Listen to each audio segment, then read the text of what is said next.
Hey, boomers! I have a treat for you today. We have with us Gloria Waldman. She is actually Dr. Gloria Waldman. She's a professor, a translator, a torch singer, and one of the most generous and lovely people I've ever met. So I want to introduce you to my friend Gloria Waldman. Hi, Hi. everybody from Florida. Here I am. Well, welcome. I'm so glad you could be with us today. Yep, I'm thrilled to be here. I'm thrilled to be here. Ask Uh, away. all right. Well, I wanted to start with hearing a little about your background in uh, writing, teaching in Spanish. Um, and it sounds like you've been to a lot of places, and Yeah, you've done a lot of research in Puerto Rico as well as Argentina and Latin America. How did you get yeah. started with that? Oh, that's a great question. Okay, so I took Spanish in junior high school. Was I 14? And I just liked it. There's nobody. I'm from the Bronx. I'm Jewish from the Bronx. I didn't know anybody Latino. It was just memorizing verbs and talking, not talking. We didn't talk. We just memorized verbs, right? But it was fun. A whole group of a little American gringas. I'll tell you one thing. There was a can of tomato sauce called Sauce Arturo. Now you're talking to baby boomers, so I know who I'm talking to. So some of you might know that. It was a little teeny can, Sauce Arturo, and on it was a flamenco dancer, a gal, and a guy. And I would be mesmerized. And it said product of Spain. And that's what got me started thinking about, it was exotic. And I went to my junior year in Spain. I went to college at 15 and a half. Okay, I know that's crazy. The older I get, the crazier it sounds. But so I was 17 in my junior year. And that's when I went to Spain, New York University, junior year abroad. So it all started there. It just, it started there. Now, if it were a different generation, I would have been in media, television, radio. But this was 1964. So what are you going to do? You're going to be a Spanish teacher. I mean, what else am I going to do with Espanol, right? So I became a professor for 40 years. But the truth is, I was a professor of literature, but I don't really like to read. I don't really like to do that. I'd rather be singing and dancing and out there. So on the side, my mother always played the piano. I would sing, but I became a cabaret singer. In 1982, my mother died, and I started to take singing lessons right then. Interesting, right? She passed because she always sang and played. And you know something, Michelle? I would go to conferences, academic conferences. And sometimes, remember, this is a long time ago, there would be a piano bar. And someone would be playing the piano like my mother did when I grew up. And I would be singing. And I realized, I haven't talked about this forever. I would get so happy and centered when I was singing. I didn't have any technique, but and I would just be in another world. Like I was when my mother played. We all sang. We all have nice voices. It was just happy. I didn't think about this, Michelle, but maybe it reminded me of my mother playing. She would play and then she would stop. We would want to sing more. Nope, that's enough. Why? I'm going to ask my brother. I have a brother who's 2 years younger, and my sister's 10 years younger. So she didn't really, it was a different, my brother and I. So that was it. And so when I'm singing, I'm just like in another world. I'm very much centered um, and I sing standards. I sing songs from my mother's era, really, not mine. Yes, yes, I noticed. I'm I shaking. used to hear those songs because my mom was a singer as well, What and did she sing? she What kind of sang song? church songs. She sang church songs. She sang in the church choir, but at home she would sing some of the standards, and that's what they would play on the radio. That's what they So play. I'm familiar with those that era of music, and I love it. Fun. It's it's a very I don't know, it's sort of my happy music, I guess I would say. I agree totally. So it's funny because so I live in New York and Florida. I just did a show at a club. You could look it up, Baby Boomers. Don't Tell Mama. It's from the 70s, very well-known club. And I just did a one-woman show in November. And it's so great. You invite your friends.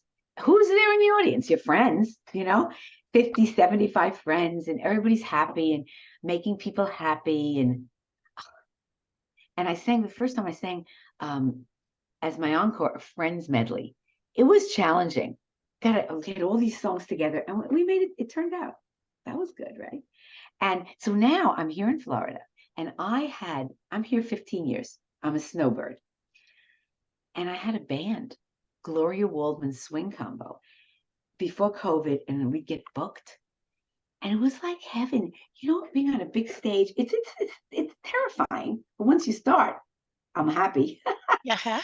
But before you start, it's like, gowns and hair, and I'm in a movie. I'm just like in a Oh, ginger. you are so glamorous. I went to sleep last night listening to your the YouTube video I have of you doing a set, and it was just such a pleasure. And I thought, God, she's so glamorous. Look at that dress. Look at those dangly earrings. Oh, I know she's close to my age. How can she be so glamorous? it's all smoke and mirrors. That's what I love. I'm 75. I'm 75. Well, I look okay, so great. you're 2 years older than I. So here's the thing that I learned way back. So I would go to Bloomingdale's, or they make you up. Oh my God, it's like you're a different person. It's like you're a different person. They make you up. Do you ever do that? Do you ever go to those stores? Oh, no, I'm a small town girl. I'm a city girl. You listen to me. You've got to go to Macy's. Do you have a Macy's wherever you live? Is there Macy's? Yes, there's a Macy's. You go to the makeup thing. It's free, and they make you up, and you see a different person. It's magic. It's magic. Look, like you can't really see this now, but you know what I did this week?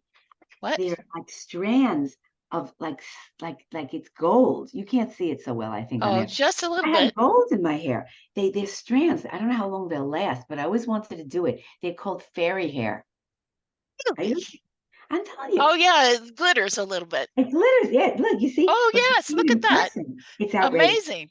But anyway, this is you could say it's superficial, but it isn't, because it's all in the service of entertaining people and making them feel good. And so that's that world.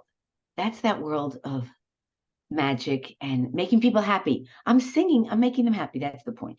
And like here in Florida, I found a band, 8-piece band that plays at a senior citizen center every Thursday. I started to sing with the band, and they get up and dance. People my age, a little bit older, let's say a little bit older, and they're happy.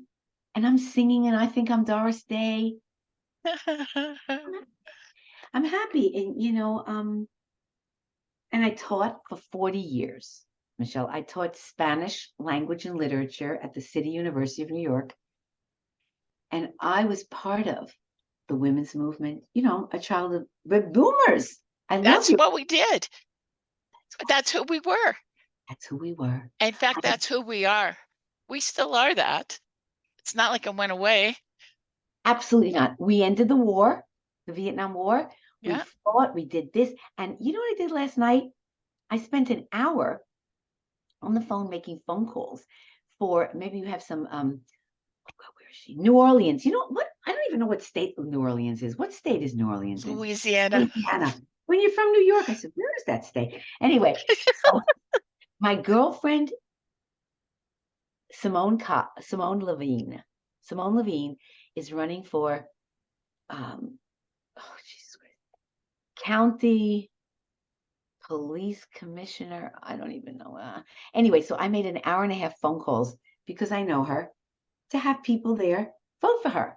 New Orleans. And so that's what we do. That's what we do. We do what needs to be done, because I think we feel powerful. We know we make a difference. Well, we do. I think that is one of the defining characteristics of baby boomers. We know we make a difference. We know we can, and that we have, and that if it comes down to it, we still can. Absolutely. Didn't you make phone calls for the elections, the presidential Oh election? yeah, I And did. Georgia and Warnock? And I wrote postcards to encourage people to get out and vote. Yeah. This is who we are. You see, this is what I love about us. And so I'm a person who doesn't get discouraged. And the other thing is, I have community, and I know I can count on my community to support me. Like, I don't know about you, Michelle, but sometimes I procrastinate, and like I had some stuff pending. I said I would help. I said I would make a phone call or two to help somebody, and then I didn't do it. But then on my support group, okay, my people, okay, I'm going to do those 2 phone calls. Between yesterday and today, I procrastinated a few weeks. I don't know why. I don't know why. But then I'm happy. I helped these people interested in registering into the landmark forum, whatever. I just did it. And now I feel like relieved. Because don't we live with a lot of our generation? If we're not marching, we're not ending the war. So we got to do it. So I think does that still go with it? Doesn't matter how old we are. We say we're going to do something. And if we don't do it, I don't know about you, I get like really tortured. Yeah, it's disempowered. It's just disempowering. It is disempowering not to keep our word to start with. And if it's something that we've given our word to because we think it's important, then not doing it, we feel little, and helpless and old. And I'm not interested in that. I agree with you. I agree with you so much. And, I was just thinking today. So I live in Manhattan. In New York, I live in Manhattan. That's one world. And then down here in Florida, my parents, may they rest in peace, live right nearby. And I look around now. I mean, I see people, they look like my parents. This is my parents died years and years ago, but it's like the same people are recycled. I just find it a hoot. You know why I find it a hoot? Because these people here are up to something. They are. They are very politically involved. And if not, they're having a good time. Now, that's what I want to learn from them. How to relax. I don't know how to do that. And how to I know how to have fun, but it's between I give myself all these things. Like I just wrote, where's my latest book? I'll show it to you. Oh, good. Is this the one about the feminist? Actually, no, but I have a million books. I have my books right here. I'll drag them down. Oh, good. This is in Espanol. This is my latest book. If you have Spanish speakers. Frente a las tablas puertoriquenses. That means the Puerto Rican stage. The theater criticism of Gloria Waldman from 1979 to 81. I wrote 141 reviews in Puerto Rico. That's this book. All of these books are available. Let me show you. Now, were you living in Puerto Rico? Oh, yes. I lived in Puerto Rico for over 20 years, on and off. I did, on and off. Yeah. You are so amazing. I lived there, and I was a journalist in Spanish, and it was a great time. And that's why I've finally put my articles together 40 years later, because these are for these people. They're still alive, some of them, many of them. These people, they're all here, and I want them to see what they did in those years. Otherwise, you have to go to no record. There's no record. Let me show you. There's no record. Well, in theater, that is one of the part that's magical as well as sort of sad about the theater is that it's just in the moment. Oh, yes, it's just right. Actually, I'm telling you, I have so many books. This was my boyfriend in the 79. Oh yeah, Papo Marquez, who died unfortunately of drugs. Oh, Isn't that sad? it is. Unfortunately, he died in 1988 at 36. And look, he was so great. He was a playwright and and a poet and an artist. And it's just, I want to show you some of his artwork. But this book, this took around 1,000,000 years to write. Everything takes the time it takes. It That's why at does. some point you wanted like advice. See, this is his artwork. And this book I wrote 40 years, practically 40 years after he died, because I'm busy being in life. And to write a book, you have to sit quietly and focus. And there's no other way to do it. You have to be alone for the time it takes. So that's hard for a person out there in the world. Maybe some people are not in the world, but it takes what it takes. But there is such 40 years later. Well, and tell me now, and how many books have you written, Gloria? Oh, well, I'll show you one. This. I'm very proud of this. See, a lot of these books are out of print. What can I say? But those aren't. Listen, look at this one, Argentine Jewish Theater. This is a critical anthology of how many plays? 12 plays that I translated with my girlfriend, Argentine writer Nora Glickman. This is so great because you see, you could put these plays on. People could put these plays on. We're there. But you know what else? There are things called senior reading. What are they called? Senior reading theater. Like you read the plays. Oh yes, Reader's Theater. That's what. I've participated in that. I've never done that. Isn't that fun? Is it fun? It's great. It's lovely. It's very fun. It's very fun because you get to the joy of acting, but not all the labor of it. You know what? Maybe if you're still doing it, you might want to. These plays are fabulous, and we translated them from Spanish to English. Oh, how great! And the other, and another thing, I'm a translator. That I would never do again. I've translated a lot. Extraordinary work. You've got to get what the person's really saying. If it's a poem, that's the hardest. You've got to really hear the voices. If it's plays, one of these plays, I kept hearing my mother's voice. That's how I could do it, because the woman was like my mother, so I was channeling that. Now, the other thing I do is I interpret simultaneous translation of landmark courses into Spanish, and that is very exciting. There, you have to be so focused. Nothing can interrupt you.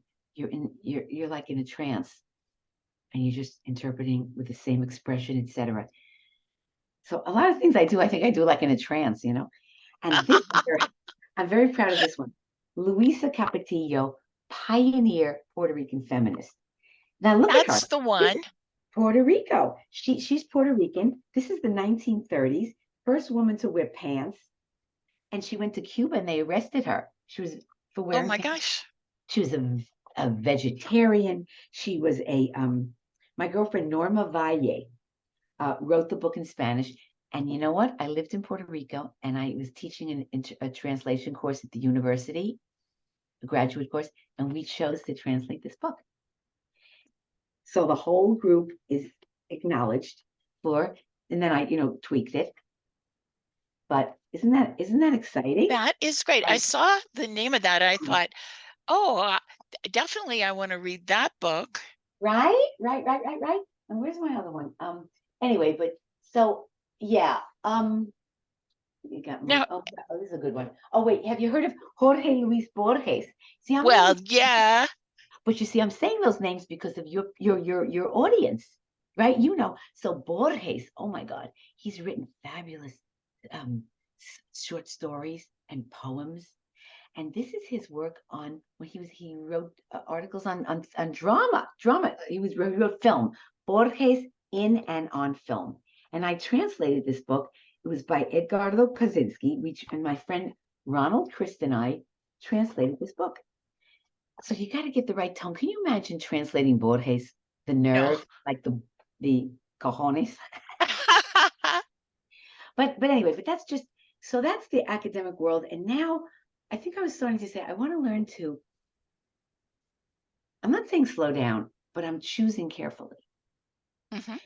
I'm choosing carefully. And like I have a lot of friends coming to visit. I don't know, this year it hit me, 75. I want to just have fun. I don't want pressure. I pressure myself. I lead a lot. I lead a lot of introductions. I do it with seriousness, everything I do. I mean, with rigor. Attention and rigor, yes. And that takes something. This is what we always would say around leading introductions. It takes everything. But maybe a lot of what we do takes everything. Making hundreds and hundreds of phone calls for the presidential election and for Georgia, Warnock. It takes discipline to Well, sit rather than watching Netflix or something. TikTok.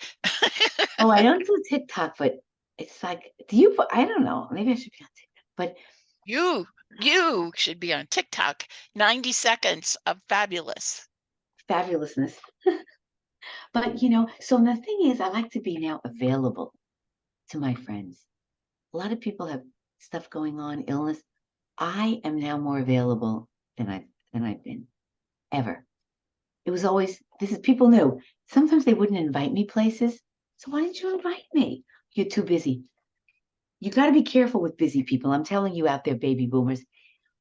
Think of that friend. Oh no, you want to see her, but now she's too busy. No, invite the person, invite me, and then I'll choose. Right. Right? If you don't invite me, I would feel bad. I would feel like left out. Well, it's always better to be able to say, oh, thank you for the invitation, I can't come, than to sit home and wonder, how come they didn't invite me?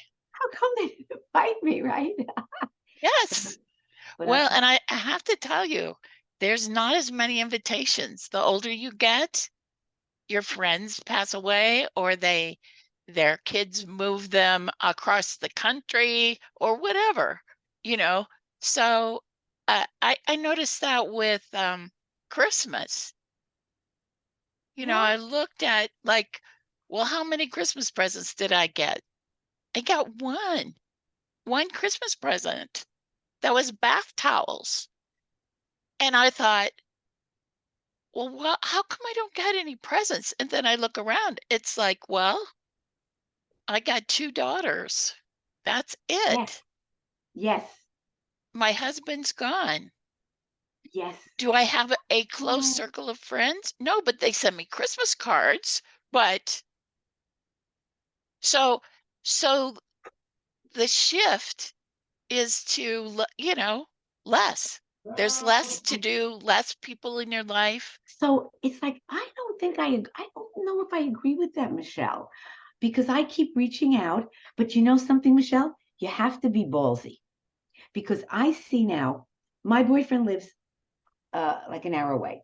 So he's not always here. I actually call people and say, what are you doing? Can I join you? Or I heard you're doing this. Can I join you? That takes balls. I mean, It does. because, or somebody will say, well, or I'll hear they're going somewhere. I said, well, include me. I want to go. I say it just like that, like a big baby. I want to go. But you know Which what? is endearing. But I know how to say it. Let me give you an example. Next week, Taft High School in the Bronx, in case people are in Florida, we're having like a reunion. Nobody wanted to do the 60th class reunion. I was willing to plan it because I've done the others. Yes. But here in Florida, there are a lot of people from the Bronx. So they're going to have a cocktail party, and then at a particular place. And then after, maybe people are having dinner or not. Usually I'm very good at organizing, very good at this. So I can be included. Why do people become the organizers? Because they might, Well, that's I right. know, so that I feel like I'm included. I wasn't like a popular well, not that I wasn't popular, but in high school, I wasn't from the cool people. I was nerdy people. But now I'm like the cool people at age 75.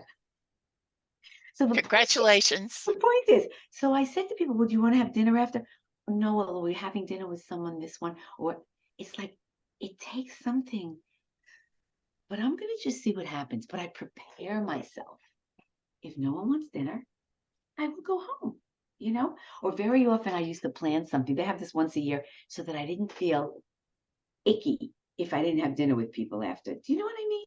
Mm-hmm. You got to think it through.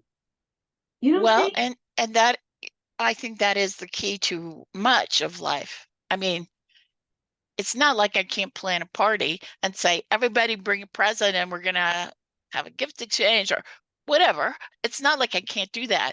But to not do that is to sit at home and be sad. To not cause something is because it's not going to just come up. It's Pretty much not. And that's always been true. But I don't know why I think at this age it should be different. Well, you see, you make it different. For example, I have people this year, everyone, not that it's post-COVID, I wear a mask in Florida, but I have a lot of people coming to visit and I want to be free. I have had people coming where I'm pressured because I have other things. I want to feel free. So I had people come, then I had my next group of people, then I'm having my next. These are my intimate friends or my relatives. My best friend came and got rebound COVID here. Oh, We had no. to leave her in the house. The other friend went back to LA and I went to my boyfriend's. But you know what? That's life. These things, I think they might have been, oh my God, somebody got sick. But I think we're living in this age of COVID now.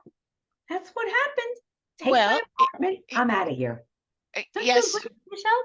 It's kind of, No, yeah. no, you're right. It was different during the beginning of the pandemic when if you got it, you were dead Oh, or you were in the hospital for 8 months on a mm, respirator. oh my. And that, and we stayed home and I didn't see my grandchildren for 2 years. But Absolutely. but Absolutely. but we're not in the heart of it anymore. And I could name you 4 people in the last few weeks who got it. My friends Malcolm and Susan down here. My girlfriend Linda got, in other words, people are getting it, but we're not dying, please God. And I want to mention, I just feel like crying, Felipe Gorostiza, my friend who died at the beginning. I acknowledge him so much in my book because I wanted a fabulous actor, my age. He was right at the beginning where month after month after month trying to cure him and he succumbed. Yeah. So that's my one person I know.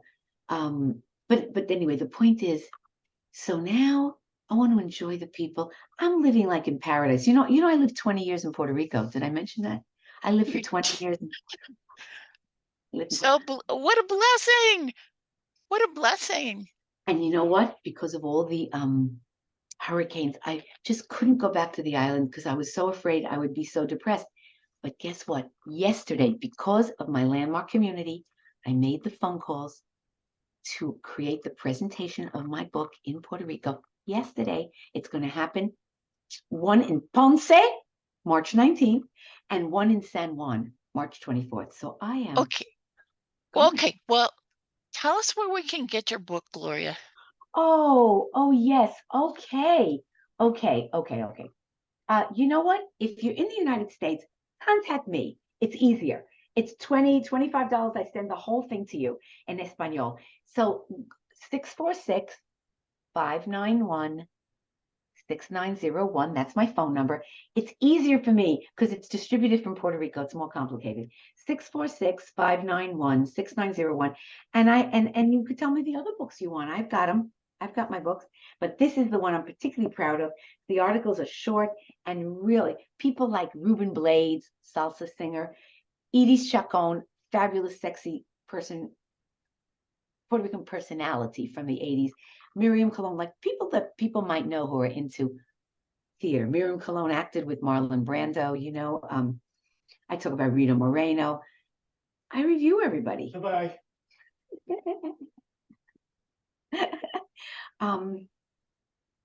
I just don't know.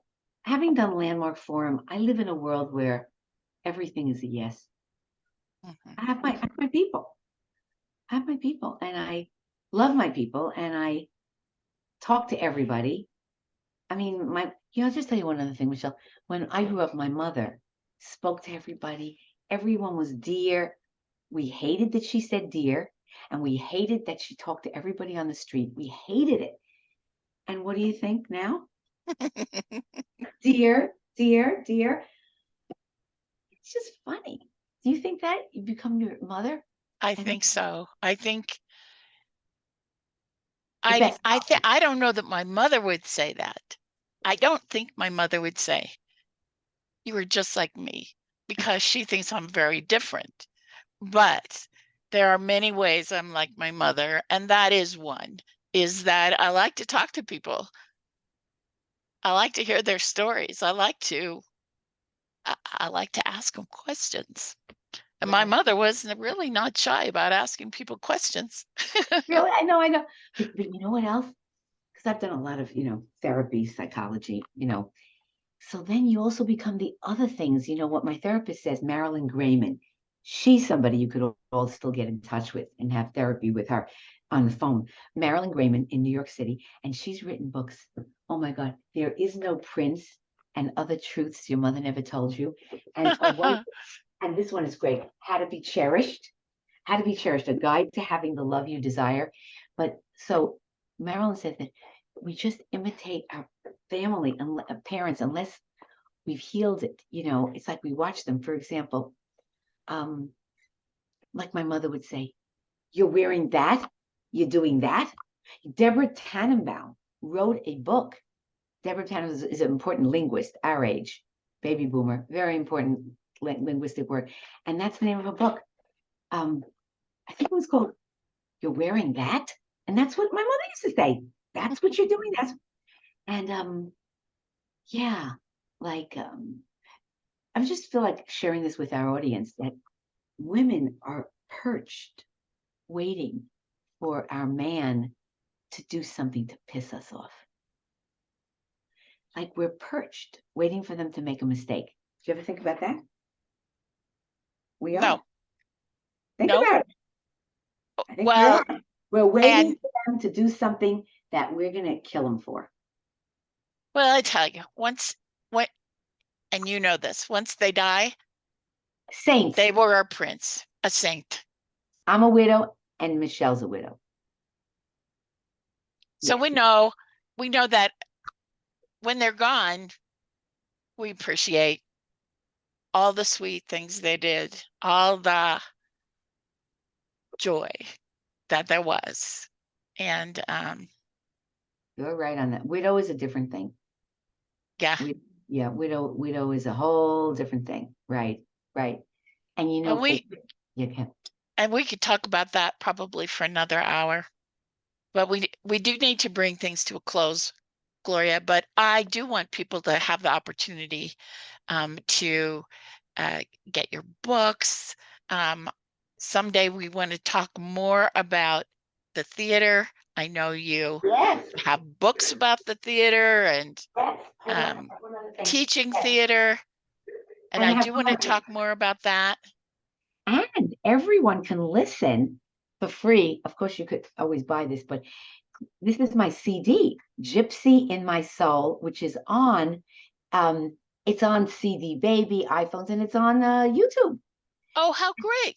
Did you know that? And I this is, didn't know that. I'm singing Someone to Watch Over Me. I'm singing in Spanish. I'm singing They Say It's Wonderful.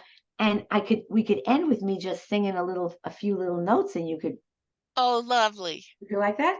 I would love that. Okay, so this is what I end my shows with. You make me feel so young. You make me feel like spring is sprung. And every time I see you grin, I'm such a happy individual.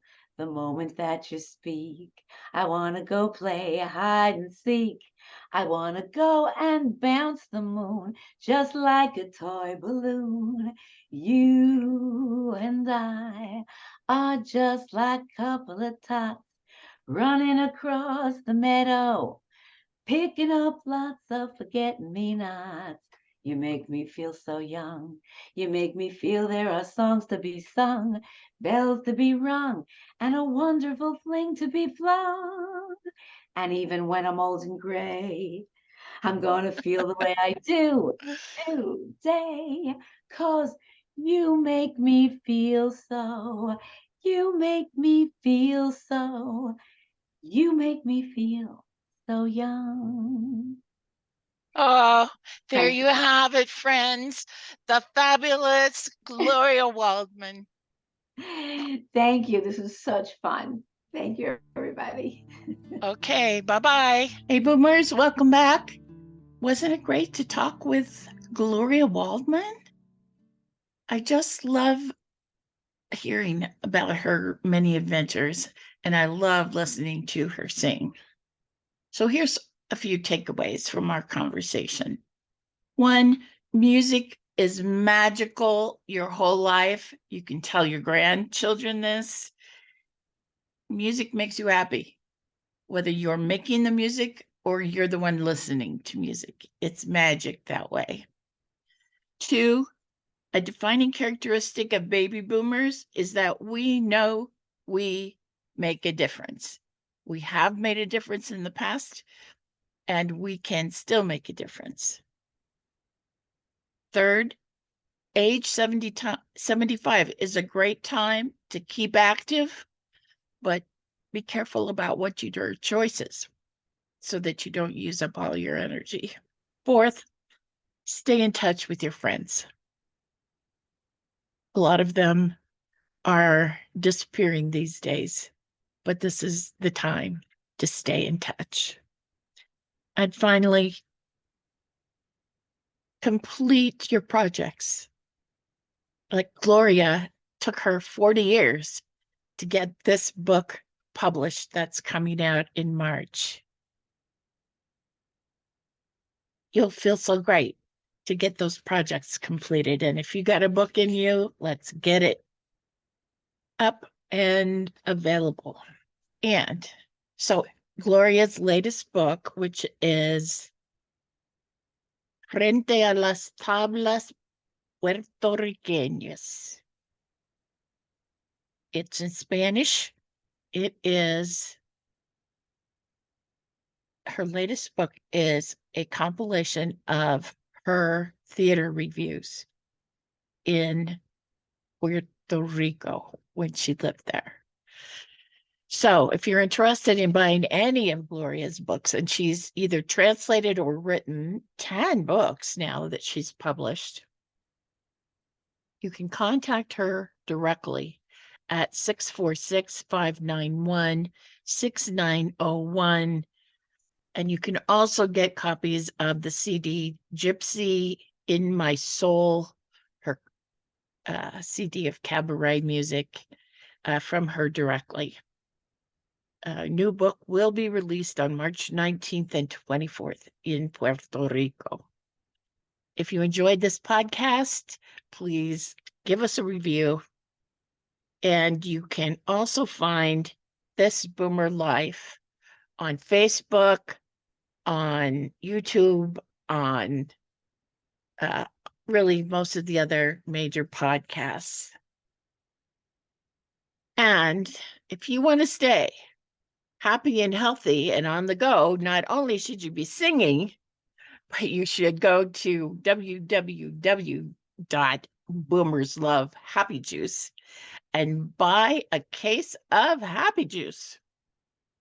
Okay, friends, that's it for today. Next week, we're going to welcome a professor, geologist, and conservationist, my friend Robert West. And he is just a great guy whose passion in life is literally saving the world. Okay, see you next week. Bye.